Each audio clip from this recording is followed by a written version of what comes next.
On a night when the sky wept and thunder rattled the very bones of the city, a desperate knock echoed on the door of a man who had nothing left to give.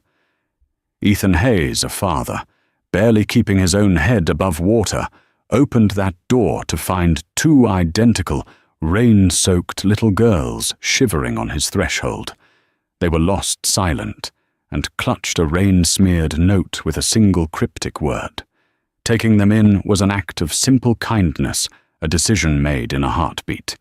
He had no way of knowing that this single act would unravel a city-wide panic pit him against unimaginable power and introduce him to their mother, Eleanor Vance, the most formidable CEO in the state, a woman who could buy his entire world with her pocket change. The rain against the window of Ethan Hayes' third-floor apartment wasn't just falling, it was attacking. Each drop was a tiny fist hammering against the glass part of a relentless assault orchestrated by the roaring Portland wind. Inside the world was small and warm. The air smelled of grilled cheese sandwiches and the faint, sweet scent of the bubble bath his 6-year-old daughter Chloe had taken an hour ago. For Ethan, this small bubble of warmth was a fortress against the world, a world that was often as cold and unforgiving as the storm outside. He was wiping down the worn-out linoleum countertop, his shoulders aching from a 10-hour shift, hunched over the sizzling grill at the Rose City Diner. The pay was barely enough to cover rent on this shoebox apartment in the city's less glamorous southeast side, the kind of place where sirens were a more common lullaby than crickets. But it was home. It was where Chloe's crayon drawings were taped to the refrigerator, a vibrant gallery of lopsided sons and stick-figure families, where a mother with angel wings watched over them. Jessica had been gone for 3 years, a sudden illness snatching her away and leaving a hole in their lives that Ethan was constantly trying to fill with double shifts and weary smiles. "Daddy, can Mr. Snuggles have the last crust?" Chloe asked from the living room floor, her small voice a beacon in the storm's cacophony. She was holding up a stuffed bear whose button eyes had been re-sewn so many times they were now mismatched. Ethan smiled the expression, pulling at the tired lines around his eyes. "Of course, sweetie. Mr. Snuggles looks hungry." He was about to turn back to the sink when he heard it. It wasn't the thunder or the wind. It was a sound that didn't belong, a soft, frantic tapping on their apartment door. He froze. Nobody came to their door this late, especially not in a storm that had the whole city hunkered down. His first thought was of Mr. Henderson from next door, an elderly man who sometimes got confused. "I'll be right back, Chloe," he said, his voice low. He moved quietly to the door, peering through the fisheye peephole. The hallway was dimly lit and the lens was distorted, but he could make out 2 small identical shapes. Children. His heart gave a sharp, protective thump. He undid the deadbolt and chain, pulling the heavy door inward. Standing before him were twin girls, no older than 7 or 8. They were soaked to the bone, their matching pink coats darkened to a deep maroon with rainwater. Their dark, shoulder-length hair was plastered to their pale faces, and their large hazel eyes were wide, with a terror that seemed too big for their small frames. They weren't crying. They were eerily silent, shivering so violently he could see their teeth chattering. One girl clutched the hand of the other, so tightly her knuckles were white. My goodness, Ethan breathed, his mind struggling to process the sight. "Are you two okay? Where are your parents?" The girls just stared, their silence more profound than any wail. The one on the left held out a trembling hand. In it was a folded, soggy piece of paper. Ethan took it gently. It was expensive, thick stationery, but the ink had bled into a blurry, illegible mess. He could only make out 2 words written in an elegant looping script. Promise. Gardens. The rest was a blue smudge. Promise Gardens, Ethan murmured, looking from the note to their faces. "Is that where you're from?" The girl who had given him the note gave a tiny, almost imperceptible nod. The other just continued to stare, her gaze fixed on something beyond him, lost in her fear. A blast of wind sent a spray of rain into the hallway, and the girls flinched.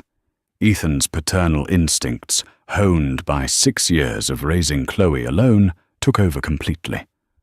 Logic, caution, the 100 questions swirling in his head, they all vanished. All he saw were 2 terrified children in desperate need of warmth and safety.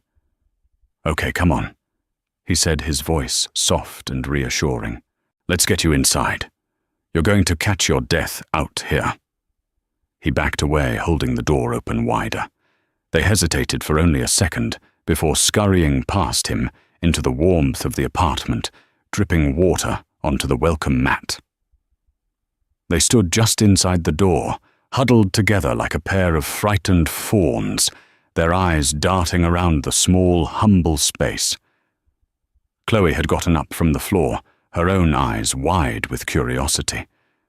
"Daddy, who are they?" Ethan closed and locked the door, shutting out the storm's fury. He looked at the 2 strange, silent girls who had appeared out of the tempest, then at his own daughter. He had no idea what he had just invited into their lives, but he knew he couldn't have left them out in it. For one night at least, they were his responsibility. He just prayed it wouldn't be a night he'd live to regret. The immediate challenge was the silence. It was a heavy, suffocating blanket that seemed to absorb the sounds of the apartment, the hum of the old refrigerator, Chloe's inquisitive breathing, the relentless drumming of the rain. The twin girls stood on the mat, 2 perfect dripping statues, their gazes fixed on the floor. "Okay, first things first, let's get you out of those wet clothes," Ethan said, forcing a gentle, calm tone he was far from feeling. He went to the small hall closet and pulled out the emergency blankets he kept, relics from a charity drive years ago. He wrapped one around each of their shoulders. They accepted the gesture passively, their small bodies trembling beneath the fleece. He then rummaged through Chloe's dresser, pulling out 2 pairs of her warmest flannel pajamas, one with yellow ducks, the other with smiling planets. They would be a little short on the girls, but they were dry and warm. "Here you go," he said, holding them out. "The bathroom is just there. You can get changed." The twins looked at each other, a silent conversation passing between them in a single glance. The one Ethan had mentally labeled the braver one. The one who'd held the note gave a small nod. Together they took the pajamas and padded into the bathroom, closing the door softly behind them. Chloe sidled up to her father, tugging on his jeans. "Are they sisters, Daddy? They look like it, sweetie," he whispered, ruffling her hair. "Why don't they talk? I think they're just very scared," Ethan said, his heart aching for them. He looked at their discarded pink coats, pooling water on the mat. They were well made, the kind of quality he'd see in the windows of downtown boutiques he could never afford to enter. Their shoes, small leather boots, now caked in mud, were of a similar high quality. A knot of unease tightened in his stomach. These were not children who were used to being lost in a storm. When the girls emerged from the bathroom, they looked even smaller and more vulnerable in Chloe's bright pajamas. The sleeves were an inch too short, and the pants ended mid-calf, but they were no longer shivering. Ethan gathered their wet clothes and put them in a basket, making a mental note to toss them in the dryer later. "Are you hungry?" he asked. Again a shared look, followed by a hesitant nod from the braver twin. "All right, I make a world-famous grilled cheese. And I think I have some tomato soup." It was his go-to comfort food for Chloe, and tonight it felt like the only thing he could offer. As he worked at the stove, the familiar actions of buttering bread and opening a can of soup calmed his nerves slightly. Chloe, seeming to understand that the girls needed a gentle approach, went to her toy box. She returned not with a noisy, complicated toy, but with two of her most prized possessions, a smooth grey stone she'd found at the river and a small plush bird that chirped when you squeezed it. She approached the twins who had settled on the edge of the worn-out sofa and held out the items without a word. The second twin, the more withdrawn one, slowly reached out, and her fingers brushed against the soft bird. A flicker of something interest, maybe even comfort, passed over her face before she retreated back into her shell.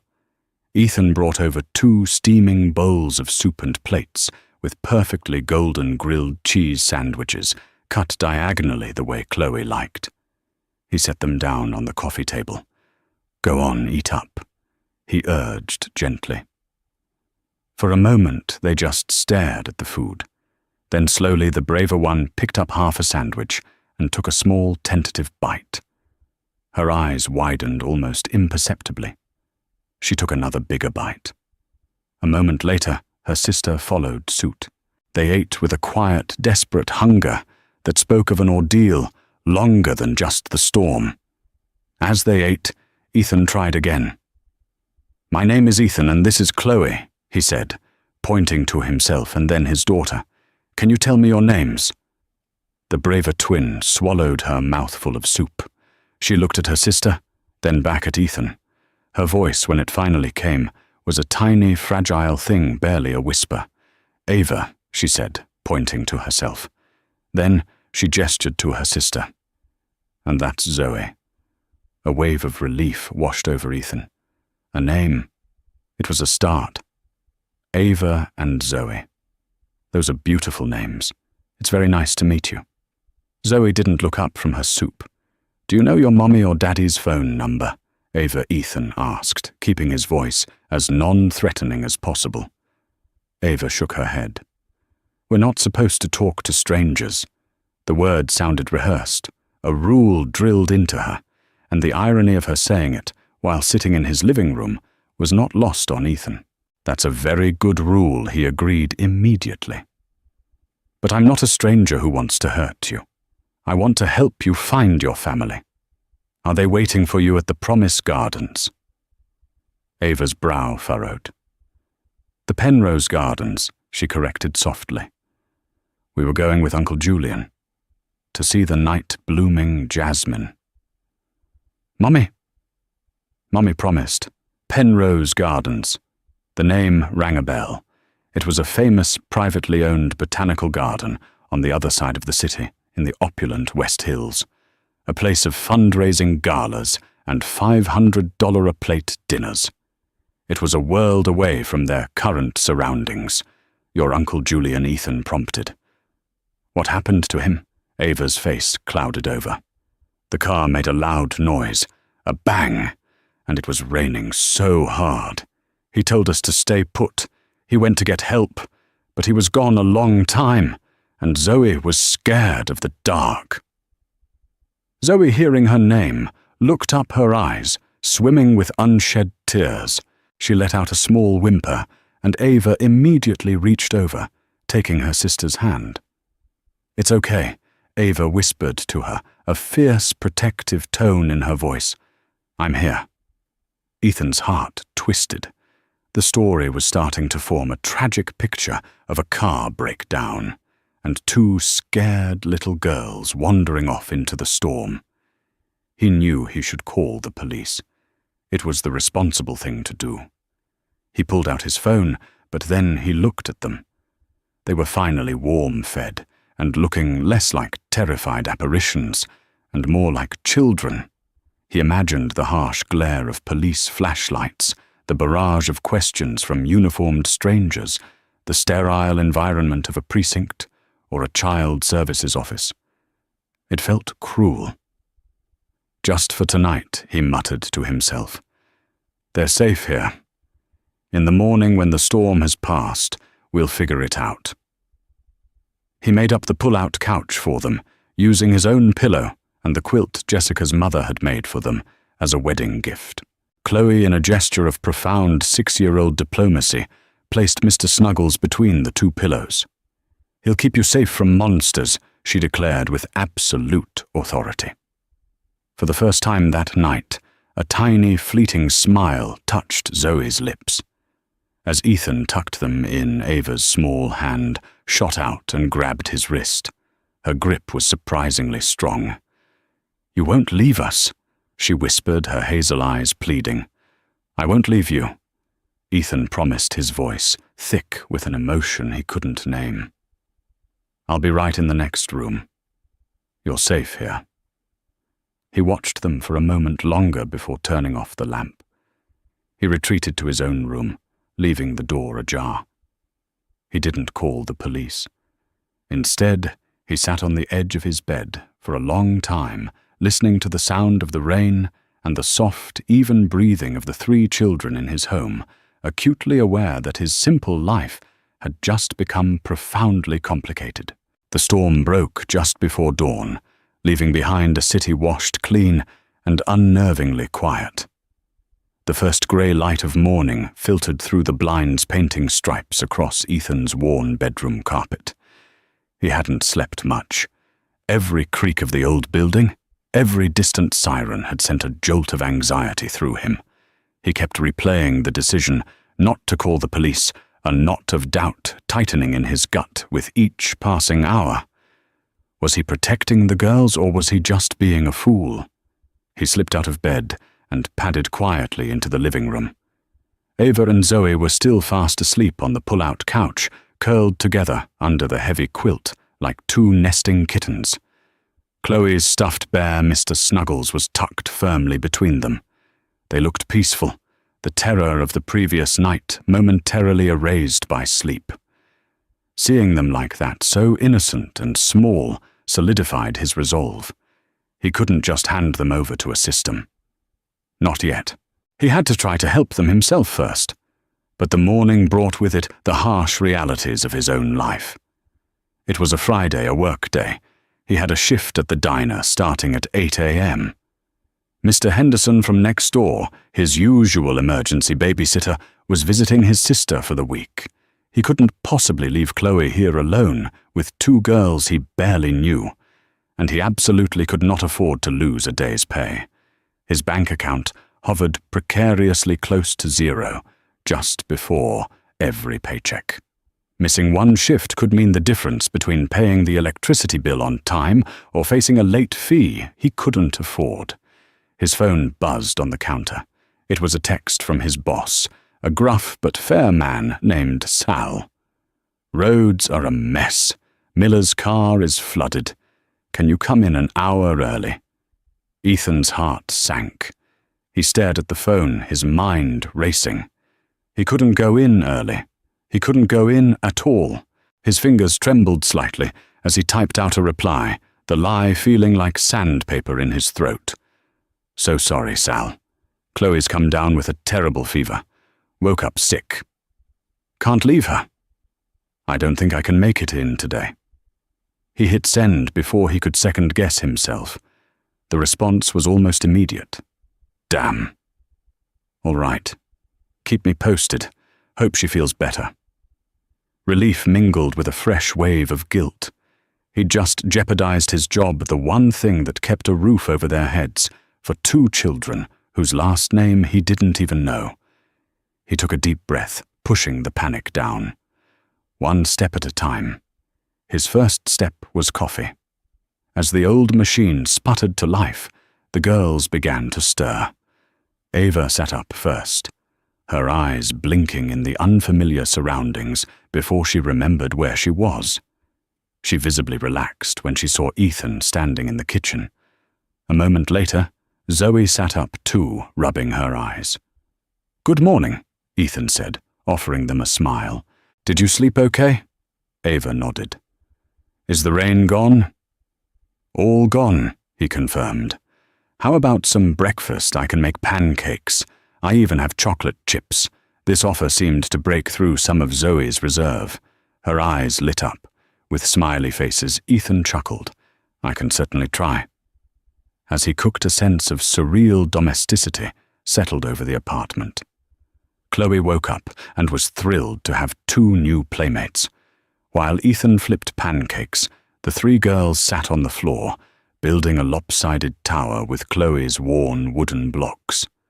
For a moment, it was easy to forget that Ava and Zoe were lost, that a family somewhere was likely frantic with worry. But the reality of the situation came crashing back when he sat down with them. Ava, he began, gently placing a plate of chocolate chip smiley face pancakes in front of her. We need to find your mum and dad today. You mentioned the Penrose Gardens. Is your house near there? Ava shook her head. No, our house is near the water, the big river. We were just going to the gardens to see the flowers. The Willamette River. That cut through the entire city. It wasn't much of a clue.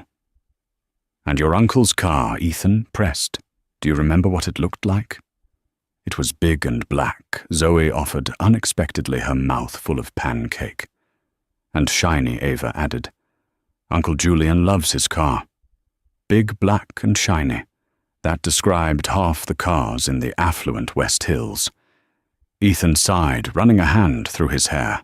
He felt like he was grasping at smoke. He had to get more information. The soggy note was useless. He needed a computer, a way to search for news reports of missing children, maybe look up a map of the Penrose Gardens to see what was nearby. His old laptop had died 6 months ago, and a new one was a luxury he couldn't even dream of. Okay, new plan, he announced, trying to sound more confident than he felt. We're all going on a little field trip to the library. The idea was met with enthusiasm from Chloe and quiet acceptance from the twins. Getting them ready presented a new problem. Their clothes from last night were still damp. He ended up dressing them in some of Chloe's spare outfits, stretchy leggings and brightly colored t-shirts. On the tall, slender twins, the clothes were comically ill-fitting, but they were clean and dry. As they were about to leave, Ava tugged on his sleeve. Can we bring the note? She asked. Ethan had left it on the kitchen counter to dry. He picked it up. The paper had stiffened, and the water damage was permanent, but in the dry light of day, he could make out one more partial word he'd missed before. Below Penrose Gardens, in the same elegant script, were the letters Ants. It looked like the end of a name. He folded the note carefully and tucked it into his wallet. It wasn't much, but it was another piece of the puzzle. Stepping out of the apartment building and into the post-storm sunshine felt like entering another world. The air was crisp, and the streets were littered with fallen leaves and branches. As he strapped the 3 girls into his rattling, 20-year-old sedan, he glanced up at the gleaming glass towers of downtown Portland, visible in the distance. Somewhere in this city, a family was in agony. He just hoped his trip to the library would bring him closer to finding them, and not deeper into a mess he couldn't handle. The weight of his decision to help, but to do it his way, settled on his shoulders heavier than any storm.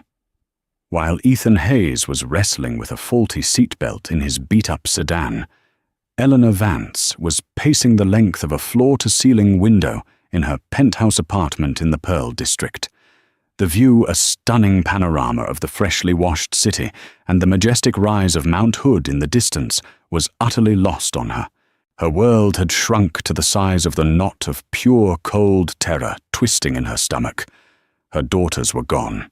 Ava and Zoe, her brilliant, beautiful, irreplaceable girls, had vanished. The last 20 hours had been a blur of frantic phone calls, shrill police sirens, and the hollow, echoing reassurances of people who couldn't possibly understand the chasm that had opened in her life. Her home, normally a sanctuary of minimalist, art-filled calm, was now a command center. 2 grim-faced Portland police detectives, Miller and Chen, were set up at her marble dining table, their functional laptops and styrofoam coffee cups a jarring intrusion on the curated perfection. Her personal security chief, a formidable ex-Mossad agent named Gabriel, was coordinating a private search team on a bank of monitors in the corner.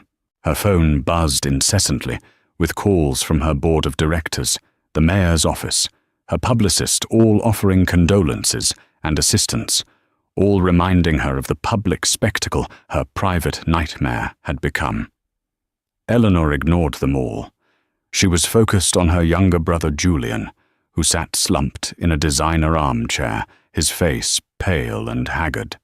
He had been questioned for hours first at the precinct, and now here. He'd told the story a dozen times, his voice cracking with each repetition. I told you, he was saying to Detective Miller, his voice raw. The tire blew. It was a complete blowout on that back road near the park entrance.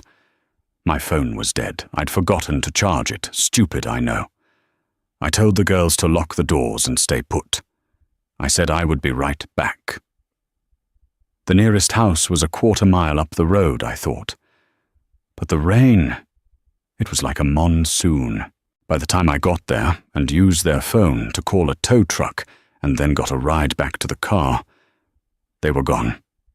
Detective Miller, a man with tired eyes who had seen too much, nodded slowly. And you didn't think to call 911 immediately from that house, Mr. Thorne. You called a tow truck first. I panicked. Julian shot back, his hands flying up in exasperation. I thought they'd be in the car.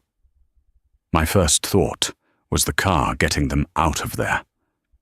When I saw the empty back seat, that's when I called you. Eleanor wrapped her arms around herself, trying to ward off a chill that had nothing to do with the room's temperature. She trusted Julian. He adored his nieces.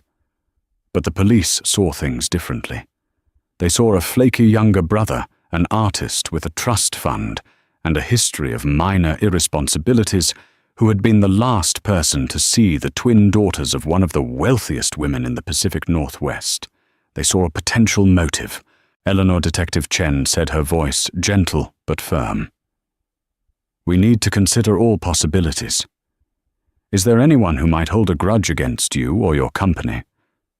Vance Innovations, Eleanor's mind reeled. She was the CEO of a multi-billion-dollar sustainable technology firm. Of course, there were people who held grudges, disgruntled ex-employees, corporate rivals she had outmaneuvered, environmental extremists who thought her company didn't go far enough, and climate change deniers who thought it went too far. The list was terrifyingly long. My security team is compiling a list, she said, her voice clipped and precise, a defense mechanism against the emotion threatening to overwhelm her. But my girls, they are sweet, normal children. They wouldn't go with a stranger. Ava knows the rules. They might not have had a choice, Miller said bluntly. The words struck her like a physical blow. She staggered back a step, a hand flying to her mouth. Gabriel was instantly at her side. We have teams searching a 5-mile radius from the car's location, he said in a low, steadying voice. We're pulling traffic cam footage, satellite imagery from the storm. We will find them, Eleanor. But the city was vast. The storm had been chaotic, knocking out power and flooding roads, providing the perfect cover for someone with ill intent. Her wealth, her power, the fortress of technology and security she had built around her family, had all proven useless against a blown tire and a torrential downpour. She walked over to her desk, her fingers tracing the silver frame of a photograph. It was of her and the girls with her late husband, Robert, taken a year before the boating accident that had made her a widow and a single mother. In the photo, Robert was laughing, lifting both girls into the air. He had been the fun one, the one who taught them silly songs and made forts out of sofa cushions. She had become the protector, the one who scheduled their lives with the same ruthless efficiency she applied to her company, all in an effort to keep them safe. And she had failed. A thought, ugly and insidious, wormed its way into her mind. The note. Julian had mentioned that Ava had been writing a thank-you note for her grandmother in the car, a special one on the personalized stationery Eleanor had ordered for her, with their family name elegantly embossed at the top. "Julian," she said, her voice sharp, cutting through the murmurs of the room. "The stationery." "Was it in the car?" Julian looked up, his eyes red-rimmed. I think so. Yes." She had her little writing kit with her. Why the police found the car, Detective Miller supplied. It was unlocked. The back door was ajar. We found a blanket and some colouring books. But no note. Eleanor's blood ran cold. If someone had taken them and Ava had that note, it could have been dropped. It could be a clue, or it could be a dead end, another flicker of false hope in an ever-darkening world. My name, Vance, is on that stationery, she whispered, the realization dawning on her. Anyone finding that note would know the girls were hers. It could be a blessing or a curse. She stared out the window again at the sprawling city below. Her daughters were out there somewhere, in a mansion, a basement, or a cheap apartment in a part of town she never visited. They were with a kidnapper, a good Samaritan, or she couldn't let her mind go there. Every second that passed felt like a lifetime. And Eleanor Vance, a woman who controlled a global empire, had never felt so utterly, terrifyingly powerless. The Selwood Moorland Public Library was a quiet sanctuary of order and knowledge, a stark contrast to the chaos swirling in Ethan's mind. Chloe made a beeline for the children's section, a colourful corner filled with pint-sized chairs and picture books. To Ethan's relief, Ava and Zoe seemed content to follow her, their earlier anxiety momentarily forgotten in the presence of so many stories. "Okay, you three, stay right here where I can see you," he instructed, pointing to a small round table. "Don't talk to anyone and don't wander off." Understand, three heads bobbed in unison. He watched them for a moment, a strange temporary father to a flock of three before heading to the bank of public computers. He sat down, the old desktop humming as it woke up. Where to even begin? He started with a search for Missing Children, Portland. The results were a terrifying, heartbreaking list. He scrolled through them, his heart pounding with a mixture of dread and hope. He scanned the faces, the descriptions none matched Ava and Zoe. He felt a wave of relief so profound it almost made him dizzy. This meant they likely hadn't been reported missing for long. It supported the story of them wandering off just last night. Next, he searched for Penrose Gardens. The website was elegant and filled with photos of breathtaking floral displays. He clicked on the Events tab. For last night, there was a special ticketed event listed An Evening with Night Blooming Jasmine. It was a fundraiser for the city's botanical conservatory. He remembered Ava's words, "We were going to see the night blooming jasmine." He felt a small thrill. He was on the right track. He scanned the area on a map. The gardens were nestled deep in the West Hills, surrounded by winding, isolated roads and sprawling gated estates. It was exactly the kind of place where a car could break down and be completely isolated, especially in a storm. Now for the last, most tenuous clue. The fragment of a name on the note. Aunts. He typed Penrose Gardens board members' aunts into the search bar. The results were a jumble of articles and donor lists.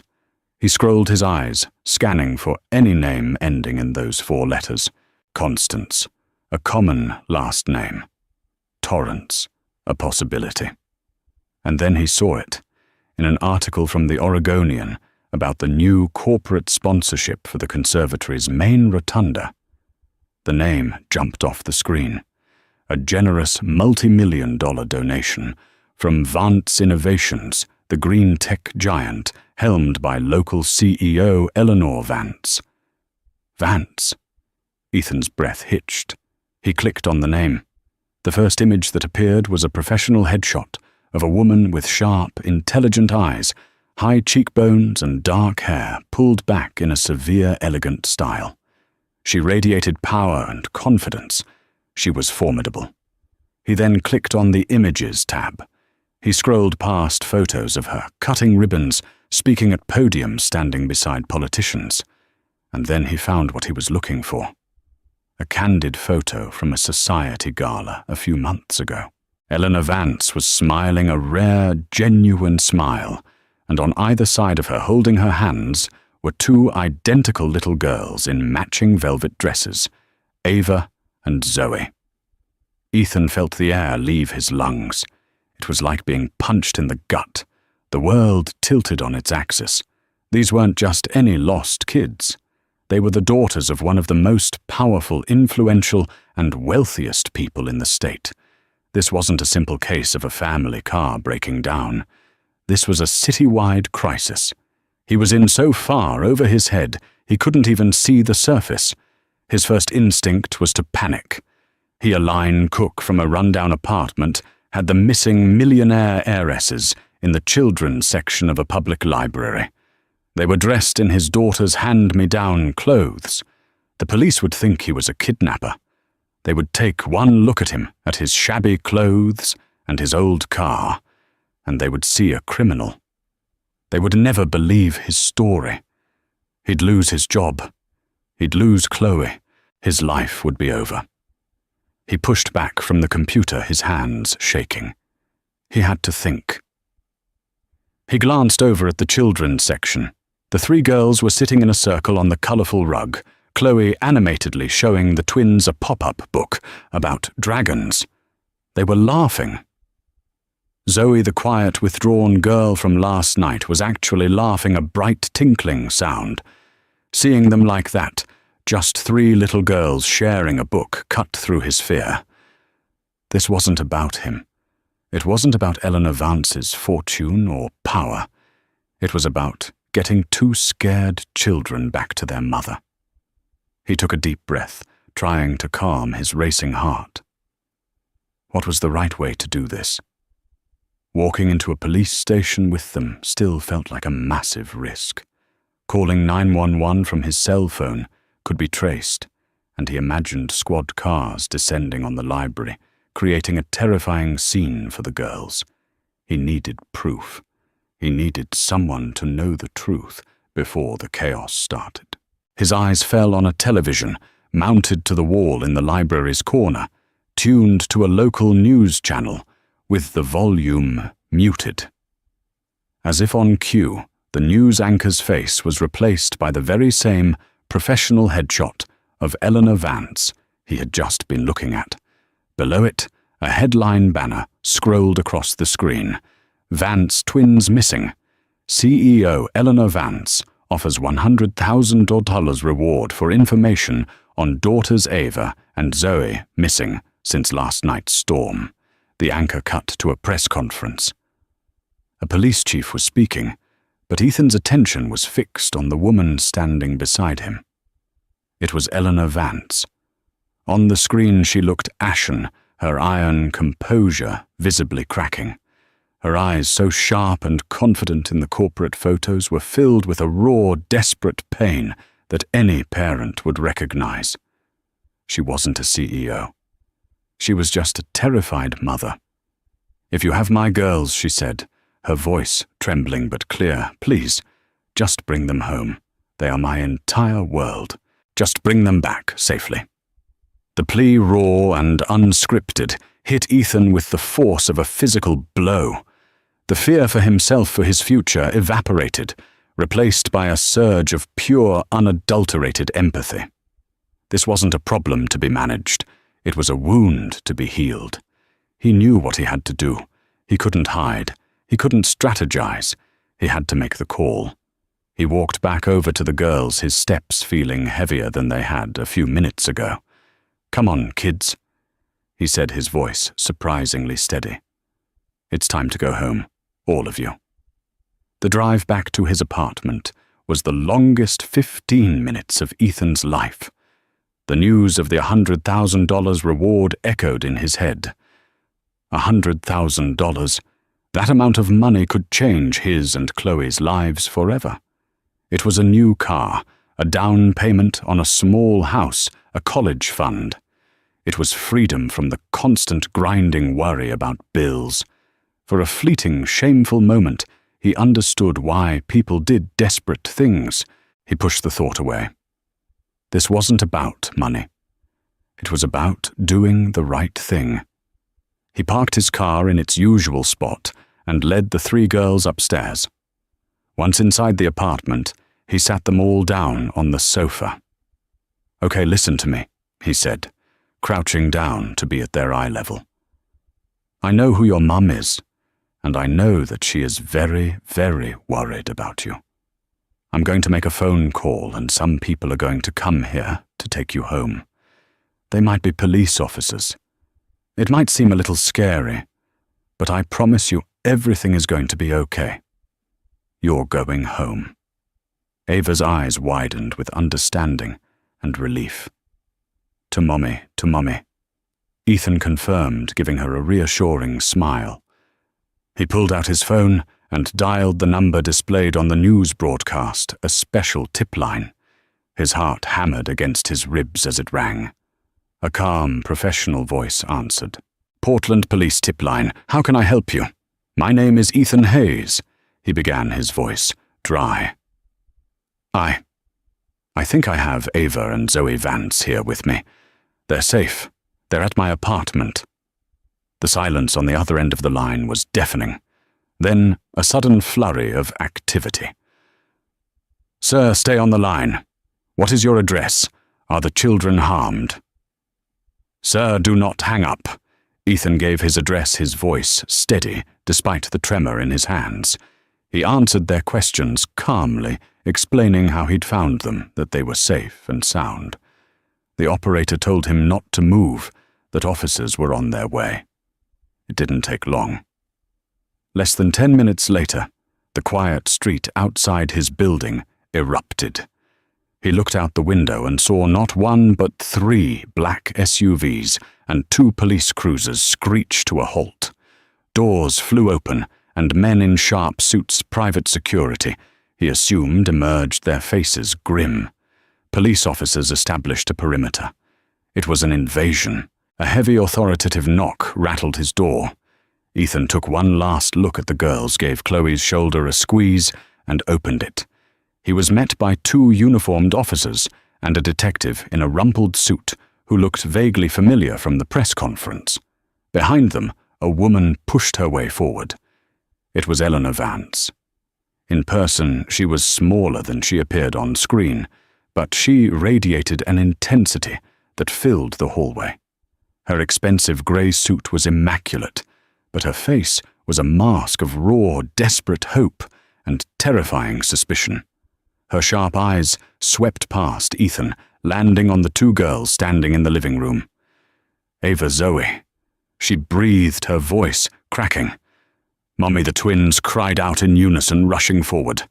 Eleanor fell to her knees, ignoring the worn carpet and the officers, and enveloped her daughters in a fierce, trembling embrace. She buried her face in their hair, her shoulders shaking with silent, racking sobs. All the power, all the prestige, all the wealth melted away in that moment, leaving only a mother reunited with her children. Ethan stepped back, giving them space, a lump forming in his throat. This was the right thing. This was the only thing. After a long moment, Eleanor looked up, her eyes, red-rimmed and wet, finally focusing on him. The relief was still there, but it was now overlaid with a cold, analytical appraisal. She took in his worn T-shirt, his shabby apartment, the mismatched furniture. Her gaze was a physical weight, assessing him, judging him. "Who are you?" she asked, her voice regaining its sharp, executive edge. "My name is Ethan Hayes. I found them on my doorstep last night." Detective Miller stepped forward. "Mr. Hayes, we're going to need you to come with us. We have a few questions." Ethan's blood ran cold. It was happening exactly as he'd feared.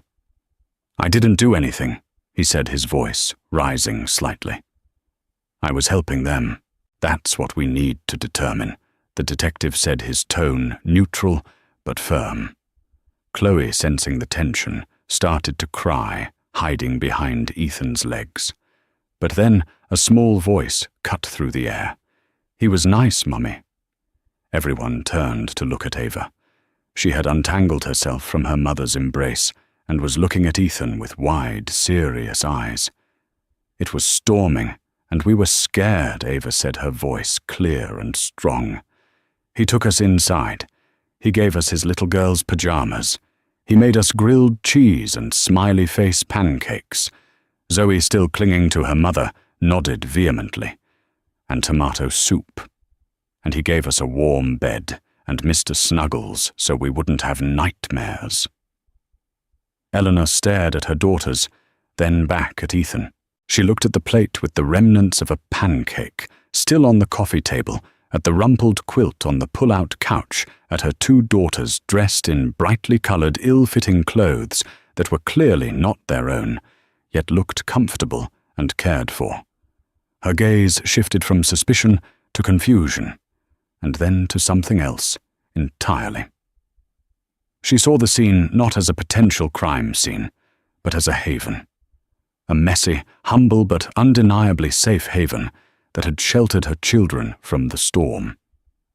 She slowly got to her feet, her posture still stiff, but the glacial coldness in her eyes began to thaw. She looked at the police officers. "Detective," she said, her voice low, but carrying the unmistakable ring of command. "Perhaps your questions can be asked here. I don't think Mr. Hayes is going anywhere." The detective looked from Eleanor to Ethan and back again, then gave a slight nod. The immediate threat had passed, but Ethan knew this was far from over. He was standing at the epicenter of two colliding worlds, and the aftershocks were just beginning. The hour that followed was a surreal ordeal. While a paramedic gently checked over Ava, and Zoe confirming they were perfectly healthy, Detective Miller questioned Ethan in his own kitchen. Eleanor Vance stood by the living room window, her arms crossed, observing everything with an unnerving stillness. She didn't interrupt, but her presence dominated the small room. Ethan told the truth, a simple, unadorned account of the knock on the door, the decision to bring the girls in from the storm, the fruitless attempts to decipher the note, and the dawning realization at the library. He explained why he hadn't called the police immediately, his fear of the system and his desire not to frighten the girls further. "I was just trying to do what I'd want someone to do for my Chloe."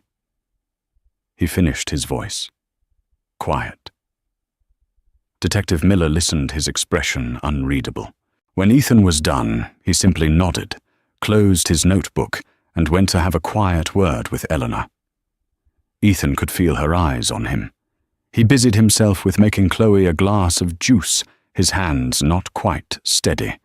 He felt exposed, his life and his poverty laid bare for this powerful woman to dissect. He expected dismissal, a perfunctory thank you, before she swept her children and her entourage out of his life forever. He braced himself for the quiet humiliation of being seen as nothing more than a temporary inconvenience. After the detective left, joining his colleagues outside, the apartment fell quiet. It was just Ethan, Chloe, Eleanor, and the twins.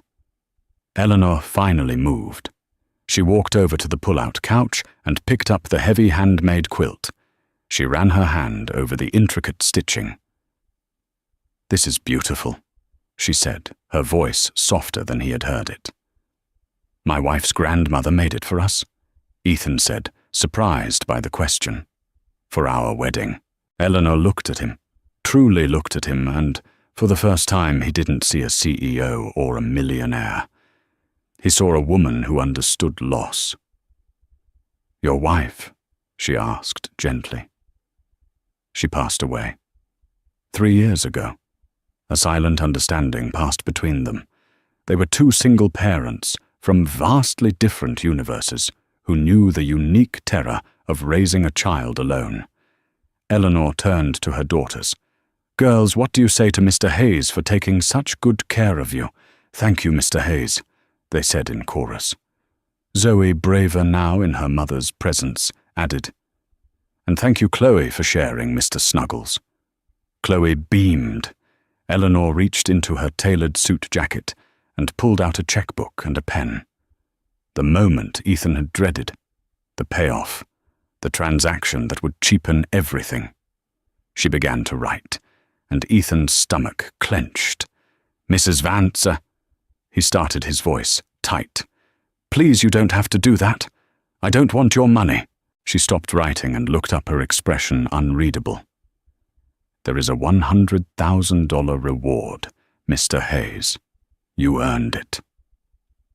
"I didn't do it for a reward," he said, his integrity, the one thing of value he felt he owned in that moment.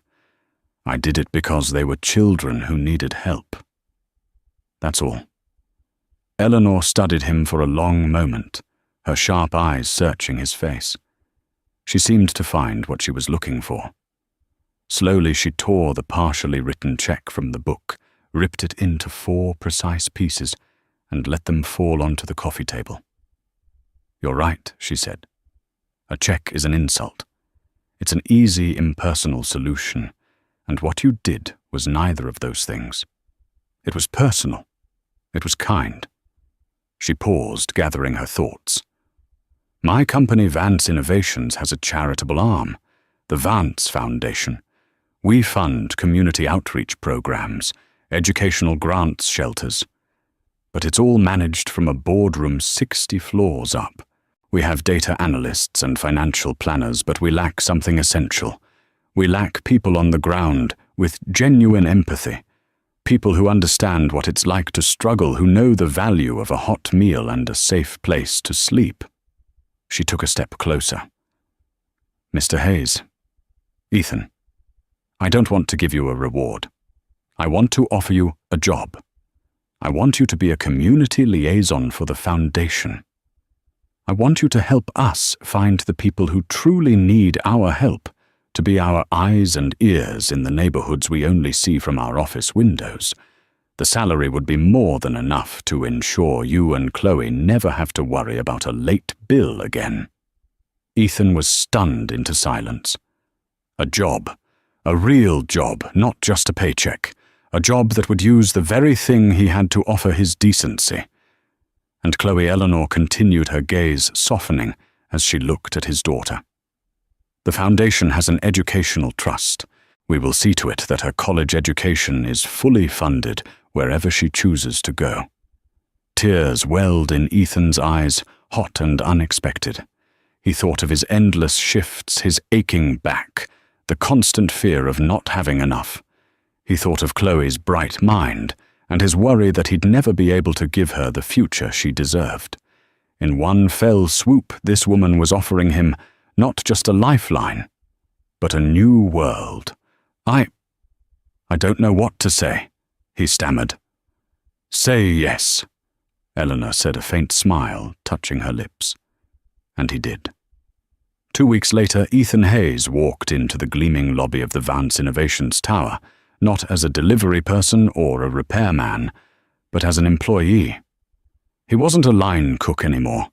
He was a man with a future. That Saturday, a sleek black car, the same type he had once feared, pulled up outside his old apartment building. Ava and Zoe tumbled out, running to greet Chloe, who was waiting on the steps. They were going to the zoo for a play date. Eleanor got out of the car, dressed in jeans and a simple sweater. She looked at the worn-out building, then at Ethan. "Thank you, Ethan," she said, her voice filled with a gratitude that money could never express. "You didn't just save my daughters. You reminded me of something I think I was beginning to forget." "What's that?" he asked. "That the most valuable currency in the world isn't money or power," she said, watching their 3 daughters chase each other in a circle, their laughter echoing in the afternoon air. "It's kindness."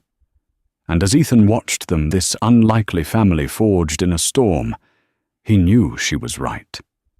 In a world that often measures a person's worth by the size of their bank account, Ethan's story is a powerful testament to a different kind of wealth, the wealth of character. His simple human decision to choose compassion over caution reminds us that the greatest acts of heroism don't require superpowers or grand gestures. They just require an open heart. The unlikely bond formed between these two families, one from a humble apartment and the other from a penthouse fortress, shows that kindness is the bridge that can span any divide. It's a quiet force that can change lives, heal wounds, and prove that sometimes the richest person isn't the one with the most money, but the one with the most to give. If this story of compassion and unexpected connection touched your heart, please take a moment to like this video and share it with others who might be inspired. And don't forget to subscribe to our channel for more heartwarming stories that celebrate the best of the human spirit. Your support helps us continue to bring these incredible narratives to light. Thank you for watching.